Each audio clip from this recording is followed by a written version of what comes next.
man. What was I saying? Well, yeah, well, you were telling me about the states and all that. Like I said, man, it's just like watching a car accident in slow motion. I can pretty much see what's coming, and it ain't pretty. You know? No, no, and a lot of people have their heads in the sand still. It's like, oh man, hey, no problem. And it's like, come on, man. Even that, we can give a $500 million to more to Ukraine as of yesterday, but we can't help the people in Ohio that have been, basically their town is ruined. Right. Right. You know. There we go. Said the video was cutting out. I think it's Yeah. back on now. Hold on. Yeah, it keeps cutting out. Yeah, I don't know. Well, you got a fan there? Fan? I see your hair's blowing a little bit. I'm like, oh yeah. He must have a fan or something in there. No, you got to have a fan. Yeah. But yeah. But no, I'm really surprised about this. This Palestine thing in Ohio. Oh yeah. Going through all this crap, and it's like, oh man, what? How do you everything you worked for is all worthless now. You can't sell the house. Who's going to buy the house? Oh, out there.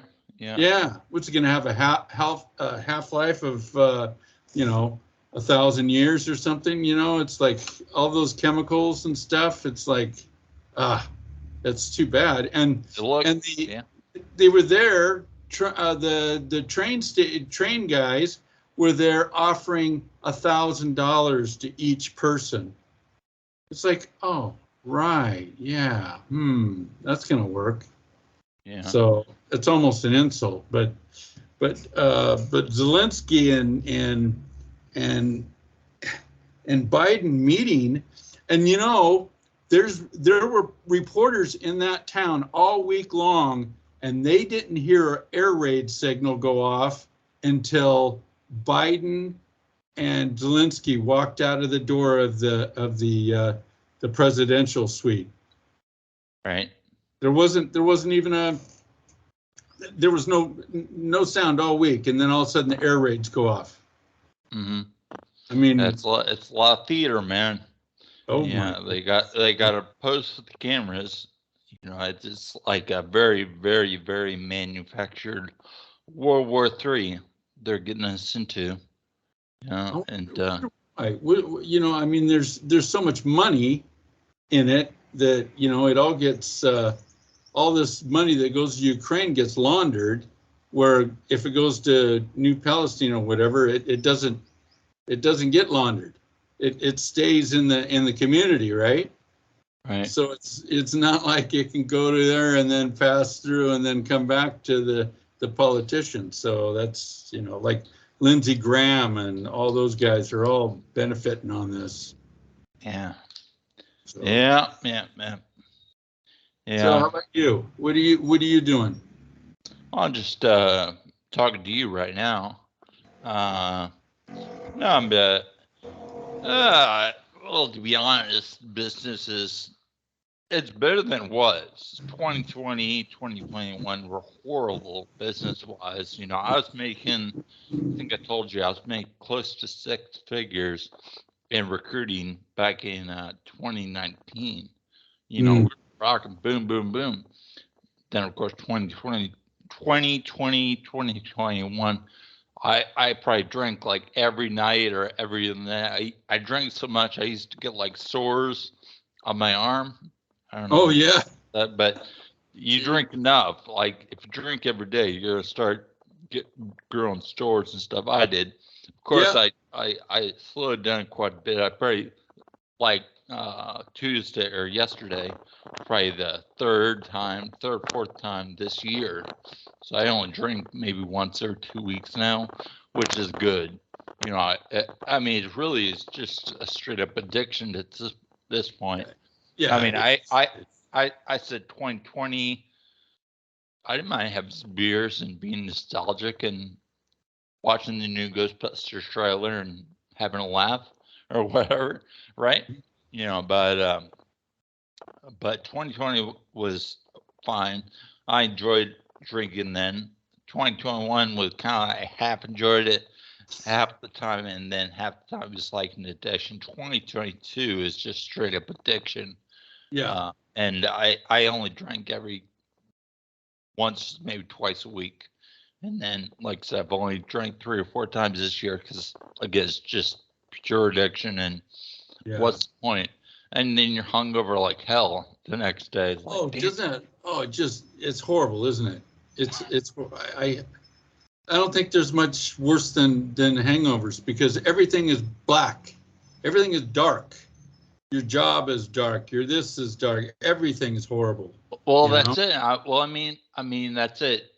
You know, alcohol is very much a depressant, and Yeah. I know from experience that it takes time to recover from it. Yeah, it takes the edge off, or theoretically, that's what we're looking at. You know, Yeah. I mean, I don't think it really does that because I can't enjoy it. It's just straight addiction at this point. But, like I said, you know, slowly, God willing, I'm purging that. Like I said, down to once or twice a month, which is pretty damn good compared to what I've had to deal with. But it's still trying to balance that, and then, you know, because whether it be alcohol or drugs or, you know, chasing girls or whatever, these are all escapes, right? You're escaping from your spot. We all have responsibilities. We all have a cross to bear, right? In life, we have responsibilities. Maybe we have family to feed. Maybe we have to help people get jobs, find a job, you know, or do this. We have lots of responsibilities, and with those you just have to take on those responsibilities. You can't just play escape and just start chasing girls. And that's where a lot of guys and girls, but, you know, a lot of guys get in trouble, you know, running away from their responsibilities in life and just finding comfort in the bottle or chasing girls or drugs or whatnot. Yeah. You name your vice. Yeah, I've you know kind of got the same way, but it's kind of like all of a sudden, you know, you'll think everything's just fine and stuff like that, and then all of a sudden you'll wake up one morning and you're down for 3 days. You know, you're just feeling like crap, and and then you remember it for about a few days. Yeah. You think, oh, I'm feeling fine now. I'm not, you know, nothing's wrong with me and now. And the cycle goes again. Yeah. You know. Yeah. So I'm sure most people, including myself, and I'm sure you've been there as well. After a night of drinking, you wake up feeling like absolute crap the next morning, going, God, if you get me out of this, God, I will never drink another drop. Yeah. Yeah. And yeah, it's a vicious cycle, man. Start feeling good again. Well, that's why I gotta have another drink. that's why a lot of people they just drink from morning to night because hey, you wake up feeling like crap. It takes the edge off, and you're going again. That's it, and that's another thing that will get me a lot of times. Like I'll drink the night, and then I'll wake up I'll black out usually the night before, and then I'll wake up feeling like absolute crap in the morning, and usually I will have some beer sitting around, laying around or something. It's like, it's free. It'll make me feel better. You know, it get over this hangover. Yeah, it doesn't matter if it's cold, refrigerated, or if it's warm. Don't matter. It's just got to get in there and do its business, you know. Well, I was watching a guy from the Midwest on YouTube. I forget his name, Charlie something. But anyway, he was talking about cure for a hangover is hot sauce, some else, and beer, like one beer. And I'm like, that's tricky. It is for me, anyways. You know, if you can now handle alcohol and you just have hangover once or twice a year, you know, it's fine. But if it's an addiction, you got to somehow train yourself to say, okay, well, I'm just gonna have to deal with this because, you know, if I did what Charlie was saying on YouTube, and I did start drinking one bottle just to get rid of that feeling, that hangover. I'm just gonna keep drinking, man. That's Sure. the way it is for me. Yeah, yeah. And that's something I haven't had for a while. Is I'd get like Corona and put hot sauce in it, or beer and then put Tabasco in there. Mm-hmm. Oh, and I really liked it, and I forgot about it actually. Yeah. I hope I don't get you in trouble. Now we brought that up. You know, watch out. No. It's not gonna end well usually, but yeah. No. But Yeah. don't watch out for temptation. So. Well, I was in the same boat, a few days ago. So that was part of the reason. I mean, I had to go out to meet somebody, but at 10 o'clock, an old business partner, and I basically was trashed the night before, and so I did okay, but then I just said, you know what, no more. And then this morning I had to meet another guy at 10 to sell. I had a spotting scope for birds, and so I went out there to meet him, and I just walked right by the stores and just said, I'm going home. I'm gonna go talk to Gabe. I'm not gonna go pull a pansy on him. Right? Yeah. So well, that said, we just have to learn to discipline ourselves, and hopefully, as you get older, you can, mature, and that's part of the issue we have right now in society is the lack of maturity. You still have guys in their 40s, 50s, 60s, 70s chasing girls, Yeah. We touched on this a little bit before, but once you're 40, you should at least have kids. I don't have any kids, but I'm a Catholic monk. I try to put my value in God, but you should have some kind of philosophy that you can mature in. And unfortunately, that's one of the ills of this world is people just don't have a good, healthy philosophy. A lot of people don't have good, healthy philosophy to build your life on, to mature in, and then when the money disappears or whatever, people get very upset and depressed and suicide and bad things. Yeah, that's things. true. I think violence is on the rise. Why is that, right? I know it is kind of a downward spiral if you don't, I mean, I think everybody, there's hope for you because I had let's see, I became a father again at 52.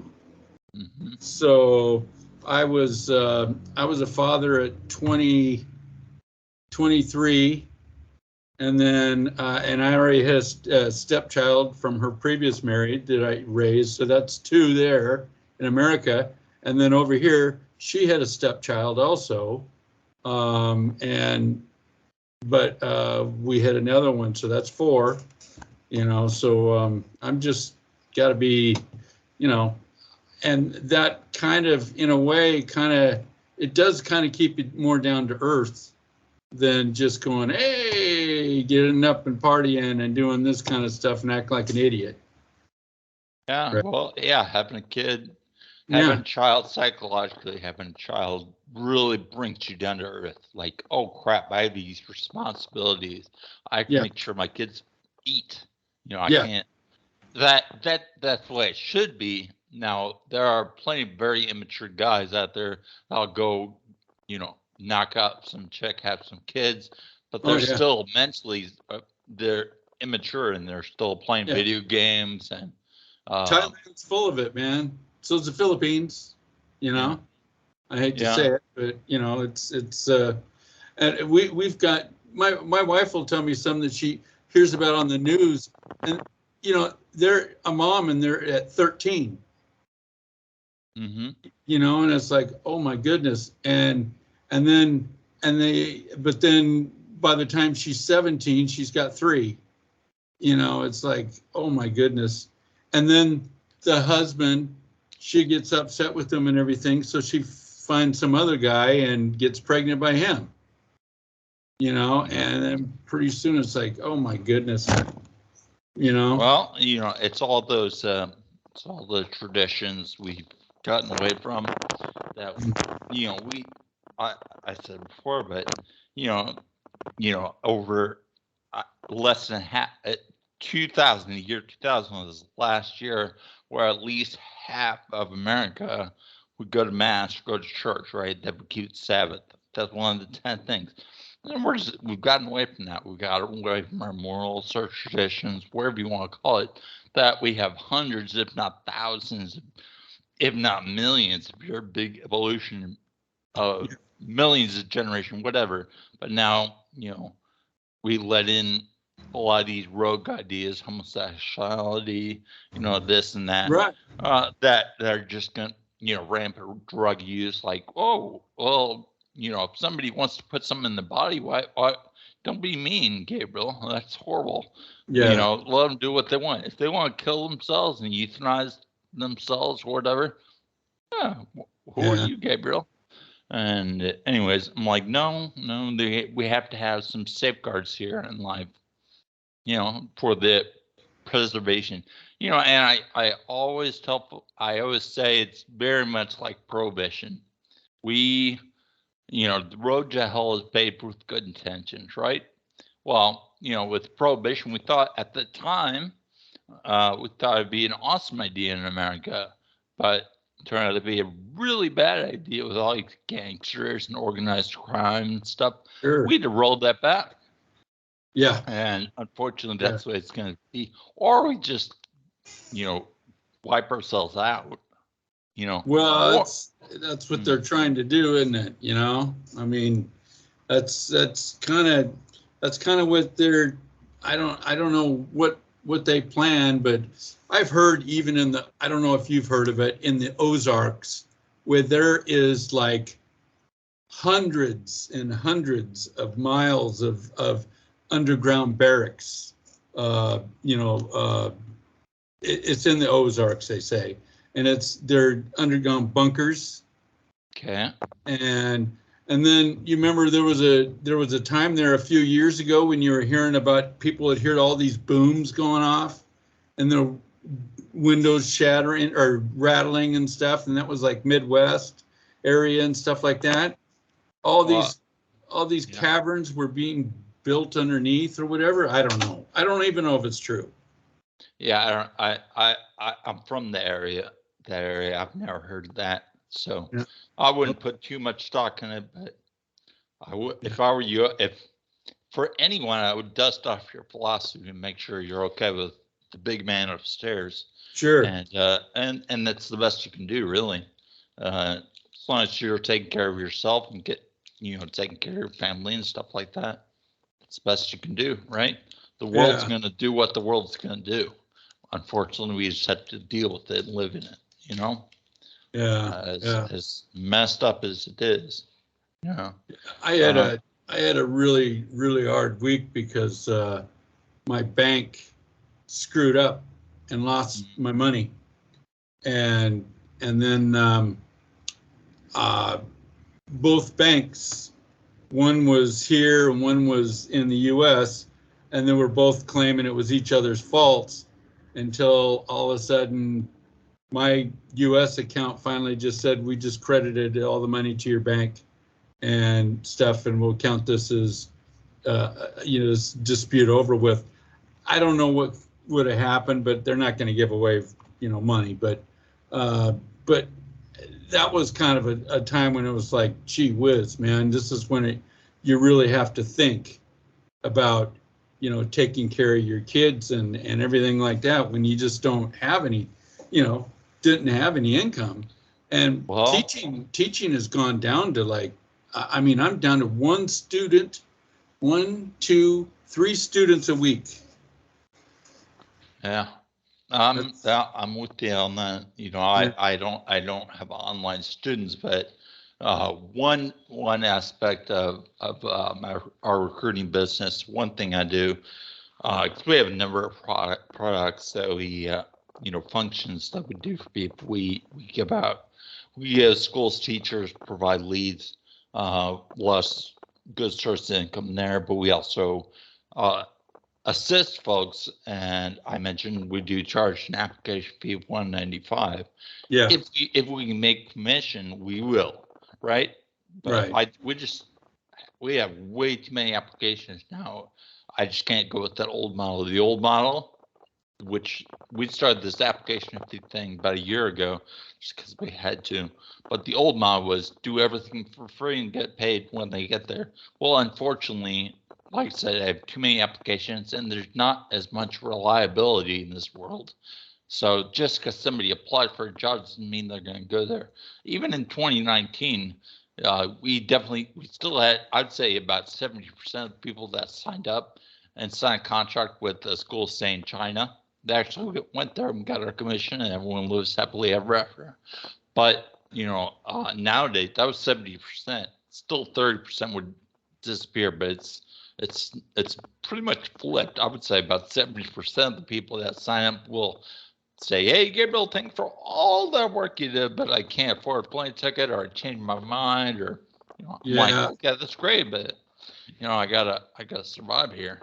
Because So a lot of them were graduating, like my cousin, my cousin's daughter. They just, I guess you'd call her my niece, or I don't know what you call them. Anyway, she graduated 4-year degree from OSU, and then she went to Spain, and she's teaching English in Spain. So it's basically the same kind of thing. She wants to stay another year, but her parents want her to come back and get a job. So I don't know, but that's I think that's what a lot of them do is, but now it's really hard with the also bachelor degree. Everybody's got to have one now, right? no, not necessarily. No, Really? it depends on the country. Yeah, depend. No, China's asking for them now. I mean, I tried to teach online on China. I was doing that once, and then now I'm not really doing. I haven't doing it anymore. But now that same company to go back to is a bachelor's degree. And how do you I mean, how does a guy like me get a bachelor's degree? Well, there's a number of ways of doing it. I wouldn't legally say this, but I'll tell you about a friend of mine that ended up he was really good at Photoshop or something like that. And a friend of mine, he was yeah, you understand what I'm saying? Yeah. Yeah. Okay. Yeah. But I personally would say you need to make sure you respect the legal framework out there. But, Yeah.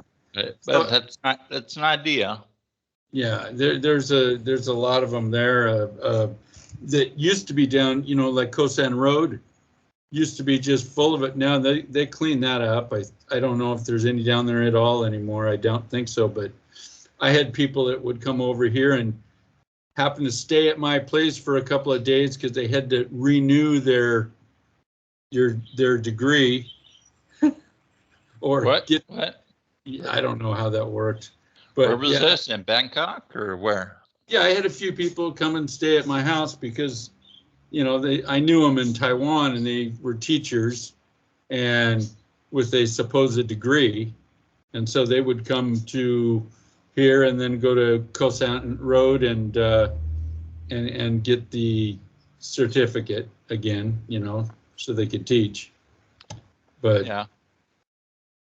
But I don't know, that's everybody's personal business. If somebody, I don't know, if somebody says, "Hey, Gabriel, here's my degree," I'm not going to sit there and double check it and call up all the references and all. I don't have time for that. I just assume they got a degree.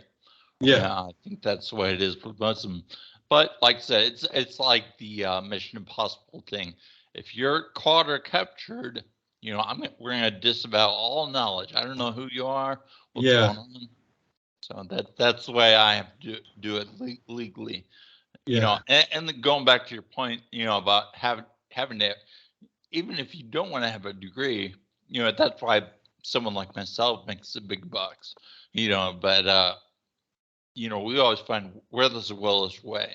So if somebody wants to get into China, or somebody wants to get into Korea, or this, or Middle East, or whatever, and they don't have a degree, or they're overage. I one of my clients I was talking to this morning, 63, I think, and he's an Australian. That's another thing I do for people is, this guy was 63, but he's so excited. There was he had a job offer. He wanted to run it by me, because I told him, I said, look, I'll try. If I can make commission, I will. And so we're working on his case, trying to get him into anywhere, right? But it's a little bit tricky at 63, but that's okay. He understood that. I said, but at the same time, you can look yourself. If you have any job offers, anything that comes to you, before you sign a contract, commit, use me, find me, because that's what I'm here for. And he had a job offer in it was somewhere in the Middle East. I forget, Oman maybe.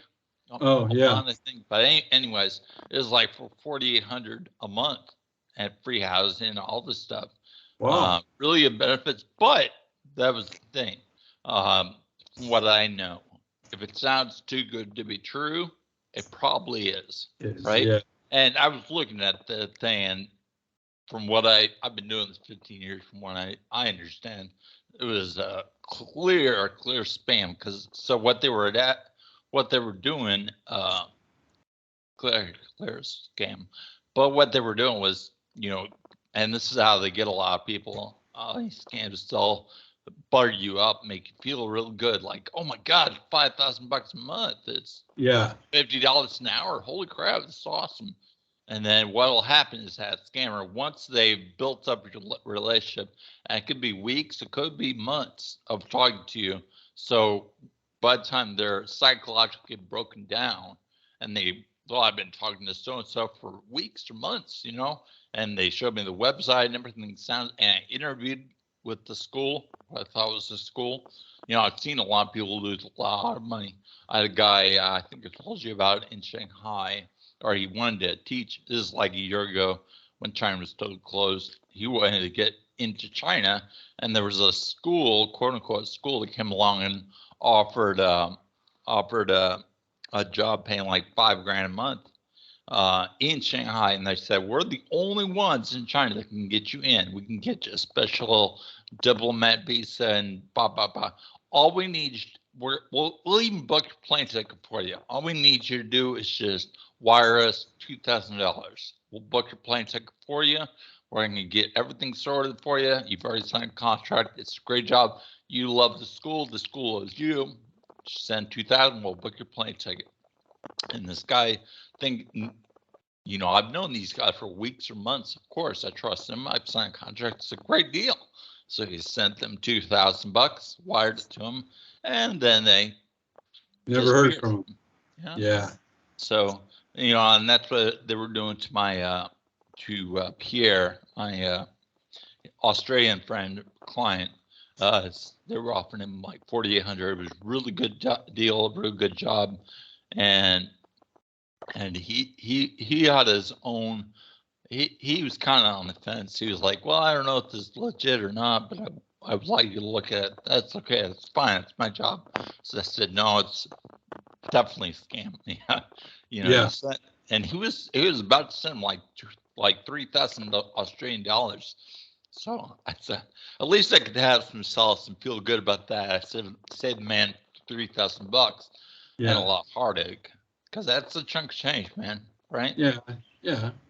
Well, 3,000 Australian, that's got to be 2,000 US at least, huh? Yeah, that's what I said. Yeah. Something like that. Because they said, because it was like 2,049 US. Yeah. Dollars, but like 3,000 something in Australian dollars. But anyways, so I'm like, yeah, just leave it alone. It's no good. So he did. He left it alone. I told him. I said option you can have is just to, and like I said, it's work for anybody, but a lot of people, one other option they can do is they can just get a plane ticket, or they can go online and find a visa service that can get them a visa and then just go to the country directly. Because I know that a lot of teachers, once they're in country, as I'm sure you know, but once any foreigners in the country, the prices, everything, the opportunities, everything goes way up, right? I don't know if you've been out there, but I just know a lot of people apply for jobs in, say, China or something like that, and the a lot of times the recruiters say, "Are you in China?" And well, no. Okay, click. By the end. But if you're in China, if you're in country, if you're in the Middle East, if you're in country, you are gold. They'll fall out of their seats. Holy crap! You're in Oman. You're in China. You're in Saudi Arabia. Yeah, let's get you signed up. So that's one idea. You ever do any in Thailand? Yeah. Really? What area? All over. Anything. You do Bangkok, Surat Thani, stuff like that, huh? Yeah. Wow. Because my wife's from Surat Thani, and so she'd like to move down to Surat Thani eventually. And I said, well, if we get a jobs or something like that, down there. Yeah, but your wife is Thai, isn't she? Yeah, she's Thai. She's Thai. Yeah. She speaks English, but she's Thai. Well, I'd be happy to take your money if you want to, but quite honestly, I wouldn't be able to get her a job. I just deal with foreigners. You know, so I'm sure she could probably get a job directly herself. You mean like you do with like white dudes? Oh, and foreigner. They could be from Nigeria or Cameroon or whatever. It doesn't matter. Any foreigner, but they have to be a foreigner. They can't be local, like Filipino. Well, no, I've had Filipino clients before. As long as they speak fluent English. So yeah, I guess technically I could, but I probably wouldn't be getting commission on it. That's okay though. I would just make the 195. That'd be it. But anyways. But the Thailand one, or if I wanted to go out for one, then we'd run into the problem with. Well, there's some that were going to give me okay without having the without having the degree at this one place, and they would, and I got free room, but I would have to stay with 2 other people in the place, That's horrible. Yeah, and it was $873 a month is what it came out to be. Okay. That's I mean, Thailand, that's okay, I guess, for Thai, that was the one where you had to shack up with 2 other people. Yeah. I wouldn't do that. No. And it was like an hour and a half from here, so I'd have to stay there and then come back here on weekends, and just what a hassle. My brother asked me, how come I didn't do it, because I didn't have a job. And I said, well, Sean, all the trouble, plus I got to sleep with 2 other dudes, and I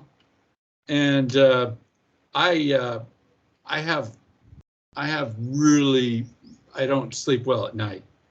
And I make lots of noise. I wake up, freaking out, all kinds of stuff. I have seizures.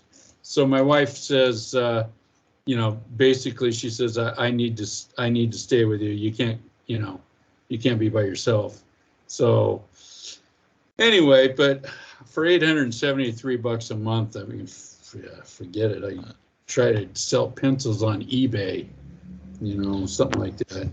Well, if you ever end up being my client, just shoot for the moon. Let me know what be worthwhile, because we don't want to be pikers here. We want to get the best return on your investment. So if you come to me and say, yeah, Gabriel, I would like you to do this, but we want to be making at least I don't know what, 1,200, 1,500, $2,000 Yeah, a month. yeah, would be good if it's down south, the rent's not that bad, you know, and everything like that, and I'd have the family with me. Mm-hmm. But you know, Thailand is kind of. I just had my ex partner here from Taiwan the other day, and he said about Thailand's about half price of Taiwan. Hmm. So I don't know if you guys are. I think you're even more expensive than us, aren't you?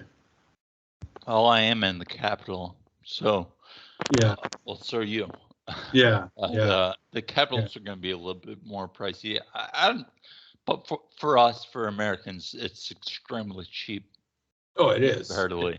You It know, is. I like I always tell folks, and I think I told you, I pay $340 a month in rent. I have a 2-bedroom condo. You know, 1 bedroom I work out of my office. Here we are, Right. and then 1 bedroom back there is my bedroom. And Yeah. but it's a real nice place. Beautiful view overlooking the city here. Uh-huh. You know, something like this in New York City with this kind of view. We have a pool. We have a gym. I pay $340 a month. That Well, includes dues and everything. oh, so You know, let's see. in New York City with this kind of view, it costs at least 10 or 20 grand a month. At Oh least. yeah, I bought these condos about oh 15, 20 years ago. So all I have to pay is maintenance, which is $18 a month. Mm-hmm. So Yeah, it's so you just have a solid investment there, huh? You yeah, you it's you know, you but I don't know pay. how solid it is. The place is falling apart. Mm, You know, they don't do anything. They just fix what's broken. They don't, you know, they won't repaint. They won't do all the things that they said they're going to do. You know, it's just yeah, it's going downhill. yeah, I think that's how it's gonna be. Like I said, I just don't have the cash. Like I said, ain't saying what the heck got pretty much wiped out in 2020. You know, we're Yeah. still here. We're still here, still rocking, which will pay off. God willing, knock on wood, will pay off huge dividends later on, because all the market shares been given up by at least half our competition. They went out of business. They said, Gabriel, here's the market share. Okay, thank you. We'll Uh, take that market share, but it's going to take years to get out of this mess. oh, I think what did you know Robert Kiyosaki and Peter Schiff and all those guys? They're saying that in 2023 the dollar's going to be useless. You said We'll that. see. We'll see. I think they've been Yeah. saying stuff like that since the 70s, right? Hey, Ron Paul, you know Rand Paul's dad. Mm-hmm. He was saying it. Yeah, man. 5 years ago, man, I started liquidating stuff out of America because it's 2018 or whatever. I was starting getting a little scared, but I took most of my stuff out of there. But it's starting to go. You know, it lost 700 points today at the stock market. Who did? U.S. The Dow Yeah. lost Yeah. 700 points, huh? Yep. What's that now? I'm not sure what it is now. I quit watching it. I tired of the depression. Yeah. Watching it all is just. I'm kind of addicted though. If I got some free time, I'll turn it on YouTube and see what the new crap is, and look at it.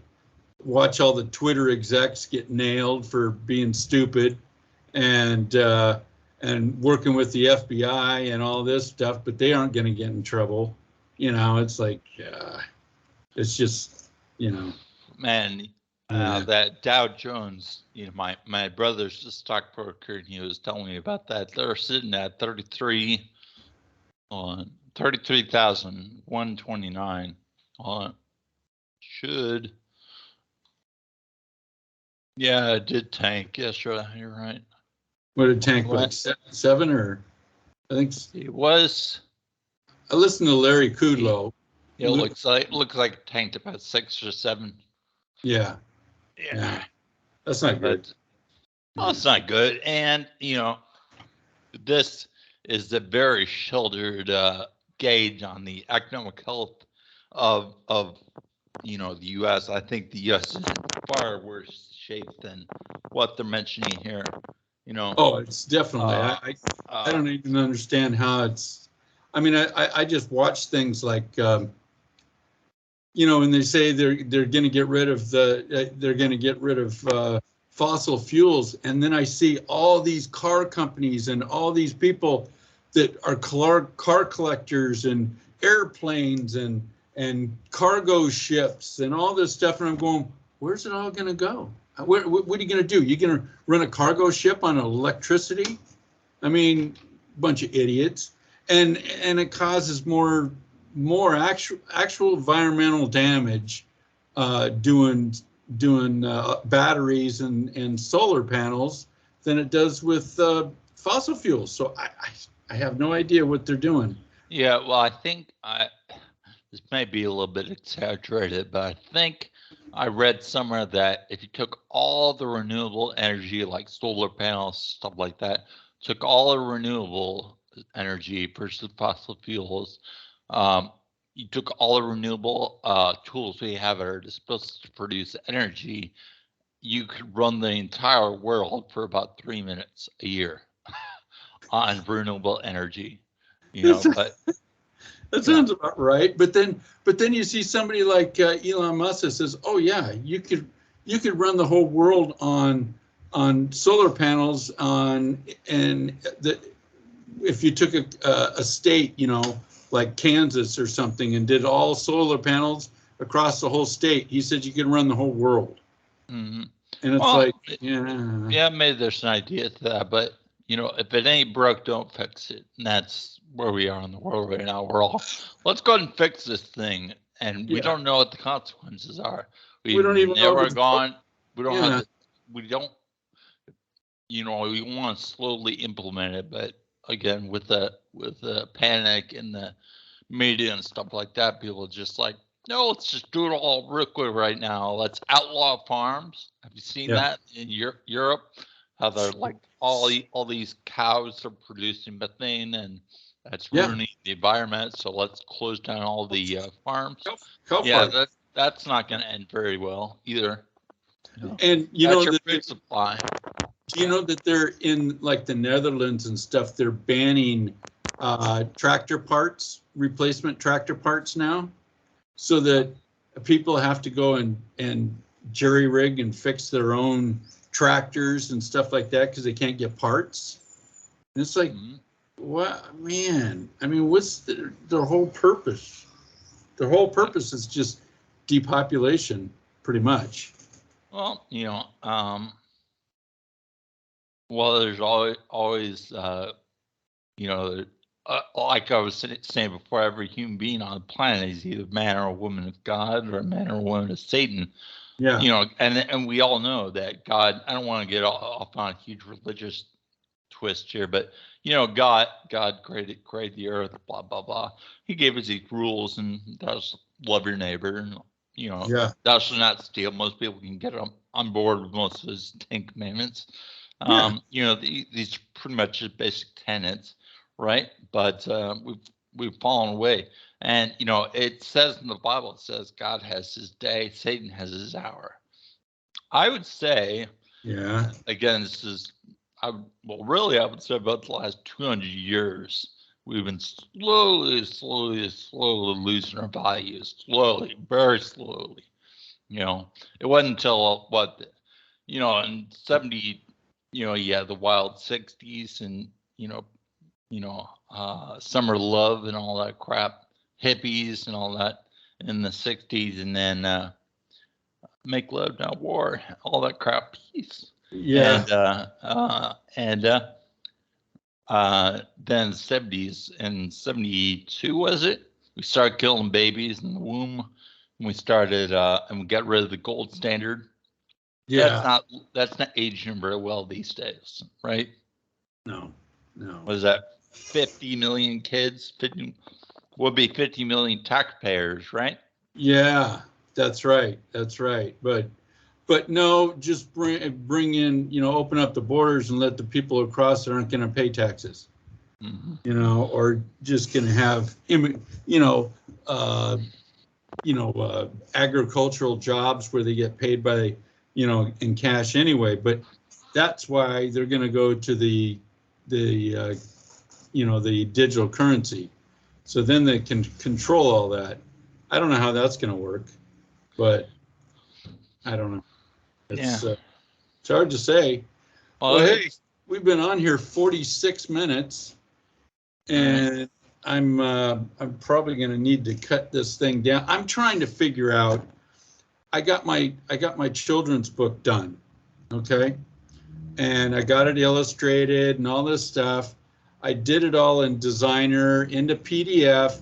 Then I went to Draft to Digital to put it on their website, and they won't accept the PDF. So I have to convert the PDF to Word. Okay, I don't have Word. I use Apache and ODT, RFPs, stuff like that. So I'm thinking, how am I going to do this? Well, I went and downloaded Adobe, because Adobe will allow you to do it. I got on their free trial, and every time I want to do something, they want me to sign up. They say, oh, well, we need your name and password. I put name and password in, and then it's always wrong. And 3 or 4 times, finally, I'm getting a headache, and it's like, okay. So I get the thing done, and then I go to hit the convert button, and then it comes up and it says sign in.